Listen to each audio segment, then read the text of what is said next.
మన భారతదేశంలోని అత్యంత ప్రసిద్ధి చెందిన ఆలయాలలో ఈ గంగైకొండ చోళాపురం కూడా ఒకటి. ఈ ఆలయాన్ని 1035వ సంవత్సరంలో రాజేంద్ర చోళుడు నిర్మించారు.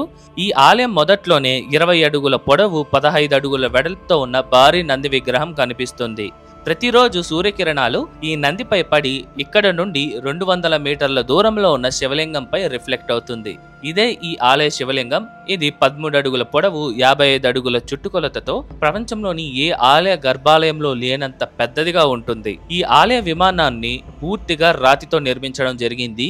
ఇది 180 అడుగుల పొడవుతో ఉంటుంది. 1311వ సంవత్సరంలో మాలిక్ కఫూర్ ఈ ఆలయంపై దండయాత్ర చేసి పూర్తిగా ధ్వంసం చేయగా 1801వ సంవత్సరంలో బ్రిటిషర్లు ఈ ఆలయంలోని గోడలను పెరికి ఆ రాళ్లతో కొల్లిడం నదిపై బ్రిడ్జ్ నిర్మించారు.